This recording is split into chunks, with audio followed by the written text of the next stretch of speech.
So after the major cabinet shuffle yesterday, Omar Alghabra is out as transport minister and Pablo Rodriguez is in.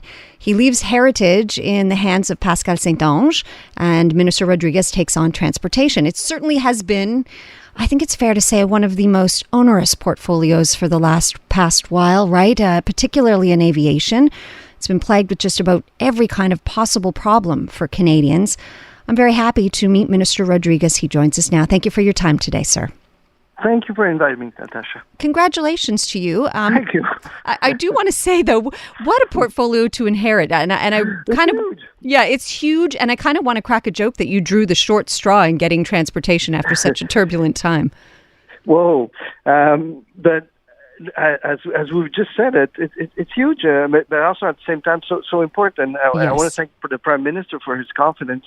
This is an economic portfolio. This is a security also portfolio. It's making sure that we can support Canadians in the transportation sector. It's about ports, airports, railways, planes, trains, automobiles. It's about all of that and more. And yet I feel like and let me just make that clear, I really was joking. It is a big job, but I have every confidence that you are more than up for it. Thank you. And I do think that you are inheriting a bit of a mess, though. It has been. And when we talk about, yes, transportation is wide-reaching. However, I think for most Canadians, they immediately just start to think about the huge delays in airports and how travel has become just a nightmare for so many. How do you begin to even start to fix some of these problems, Minister Rodriguez? Well, we have to understand what the problem is exactly, right? I've been in this job for like 24 hours, so I'm meeting with my team today. What I know is that it's not acceptable. I know, when people put some money aside every month to travel and take some vacations or to go, loved ones, and they face these kinds of problems. It's not acceptable. So we have to find solutions, and we will find solutions.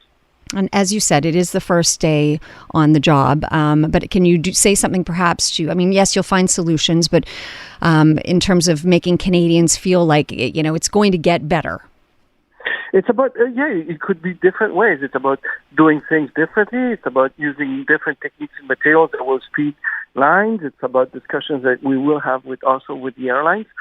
So I think there are multiple possibilities, and this is what I'm exploring with the team. So not only today, but in the next few days, and also intend to have discussions with the airlines and the airports, and also visit the airports to clearly understand what's going on. I'd like to talk about this Abacus poll that was done that shows that the only part of the country where the Liberals are actually comfortably ahead of the Tories is right here in Quebec. So Liberals sitting at 30% approval. That's 10 points ahead of Conservatives, but still 2 points behind the Bloc Québécois. Mr. Rodriguez, what do you think Liberals need to do even better in Quebec and repair the damage done by the Liberal handling, I would say specifically, of Bill 96 and Bill C-13? Well, first, we have to make sure that we focus on Quebecers' priorities, and this is what the shuffle is all about. It's making sure that we work really hard on affordability, on cost of life, fighting climate change. I was hearing you discuss the weather just before. It's crazy, and we're facing huge impacts of this climate change. Now, the Conservatives don't think it exists or it's serious, so we think it is serious. So we're putting people in place to make sure of that, and also putting in place a very strong economic team to tackle all these challenges that people are facing. I mean, it's expensive. I mean, buying food is very expensive. You go buy cereals, you go buy butter, milk. We face it every day, all of us. And so those are things that we have to tackle. And how about the high-frequency railway? This is something that I feel like we've been talking about since I was born. And it's been a little while You're since. very young. I'm not that young, Minister Rodriguez. And I feel like it's a conversation that many Canadians are fed up with hearing, particularly us here in Montreal, because it would be so convenient to have that high-frequency railway. Do you have the confidence this will actually happen once and for all? It is happening. It's not about when we will start. We are starting. We did choose 3 companies that will bid. In September, we're launching the request for proposal. So there's 3 companies that qualified for that. They will have until next summer to come with their proposal. We've asked them to do 2 things. One, proposal for the regular version of the high-frequency rail, another more ambitious version of something that could go faster. But again, it will all depend on the cost. If Kenyans have to be able to afford it. I'm going to ask you something that I'm going to be asking our listeners about in a little bit, which is having to do with kind of the statements. You know, both Pierre Poilievre and Prime Minister Trudeau came out of the gate really rapidly, immediately making clear their vision for Canada off the heels of this cabinet shuffle yesterday, the biggest cabinet shuffle we've seen in Canadian history, actually. And the messaging from the Conservative leader was that Canada is broken. And while I don't agree with that on the whole, I think you could make the argument when it comes to the transportation sector, it has been kind of broken. Can I ask you to comment on that? Is Canada broken, particularly when it comes to transport? No. I mean, I find that insulting in a way for our country to say that it's broken. No. Do we have challenges? Of course, all countries do have challenges. We just came out of a huge pandemic, double with an economic crisis, the toughest one since the Great Depression.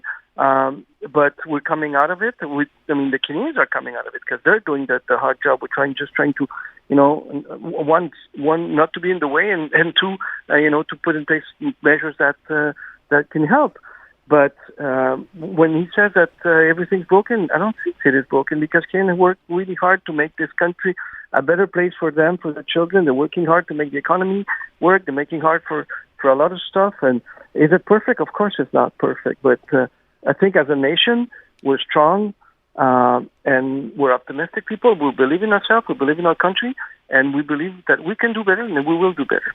I'm going to end on a bit of a lighter note. There's been much talk lately about Pierre Poilievre having sort of reinvented himself and updated his appearance and his attitude. And one of your trademarks, of course, is your great mane of hair. And I wonder, have you ever come under any pressure to perhaps change your look? Well, it's funny because a lot of people call for that. Some saying I should get a haircut. Some say don't. It's kind of funny and because a lot of people call my office to comment on the hair, but really, I mean, I don't know what to say. I mean, it's not about the hair. It's about I'm able to do for Canadians, and I'll do my best. I'll do everything I can to help with this file. Are most of these calls coming from across Canada or from Honoré Mercier specifically? No, from everywhere. From everywhere. Oh, that's so interesting. Yeah, it is. Well, personally, I'll say I'm a fan of the mane of hair, and I'm glad that you're in this new role, and I think you're well equipped to do it. Thank you so much, Natasha. Thank you so much for your time today, Minister Rodriguez. And again, congratulations. Bye-bye. Bye-bye now. I'm going to end again by saying that I had to crack that joke because I feel like, he's a beloved minister. He's been in politics for many years now, about 21 years. I'm terrible at math, as we know. But I did think, good God, what was his reaction when he handed that portfolio? Was he like, oh, it is a huge promotion. Again, I do think he's up for the job, but what a portfolio to inherit, especially from the hands of Omar Al Gabra.